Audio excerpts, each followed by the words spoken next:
Hello, Full Cell Presentation Heroes. My name is CJ Barrow, and I am talking about my favorite works of art. By works, I have a couple honorable mentions, which would be Phil the Fiddler by Norman Rockwell. My favorite video game would be Bioshock by Irrational Games. And my favorite current band is Run the Jewels, who recently released their newest album, RTJ4. My favorite work of art is Jurassic Park.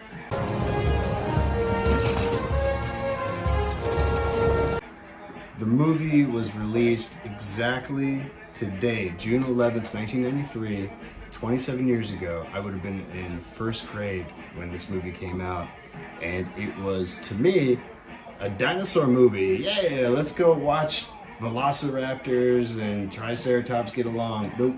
It was all carnage, and I loved it. It was just a total mind-melting experience for me as a little boy. So I watched it on VHS over and over again. It was a bootleg copy too, so it had all the commercials in there, and I would recreate them using my dinosaur toys and little paper mache cars and stuff like that to destroy. And I didn't realize that that's actually developing those subconscious creative processes that Steven Spielberg would use to develop his imagination around the concepts of Michael Crichton's original concepts he wrote in the Jurassic Park book, which was a screenplay originally that he wrote in 1989 that actually was originally portrayed from the view of a child. And then everybody realized that this is not a children's book.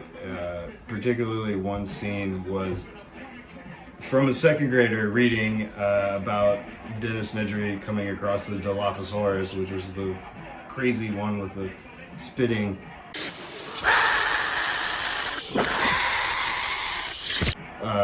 blinding. Anyway, he got hit with a blinding acid.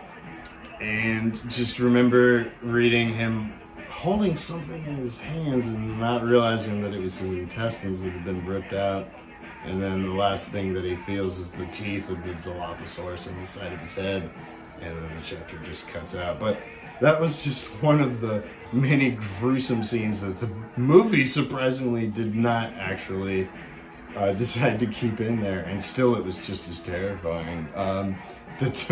The Tyrannosaurus Rex that they built for the movie was so massive and just robotically insane that it could potentially kill somebody just by short-circuiting and coming alive.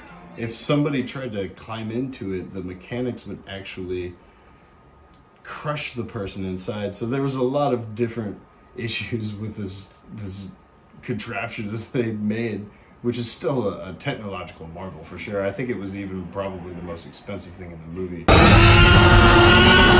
I'd have to redo my research on that, but I do know that the CGI is also another thing about the movie that has still, to this day, somehow managed to maintain itself. It's just an incredible, incredible movie. The book is also just as phenomenal. I remember reading it in second grade and just loving every single bit of it. The one concept in particular that stuck with me still to this day is, surprisingly, Ian Malcolm's character, who is not as pretentious and full of himself as Jeff Goldblum's portrayal is of the life. Simply saying that life finds a way. That is just not how he was. He was a mathematician who was just extremely intelligent and knew about how chaos theory was really involved in our existence, and that stuck with me all the way through the rest of my life. And there's so many other aspects of Jurassic Park that, surprisingly, is beneficial towards being a kid that watched a gruesome dinosaur movie and loved it that much. So who would have thought?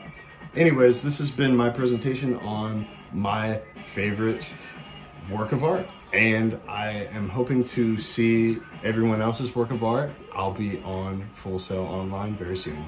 Thank you very much.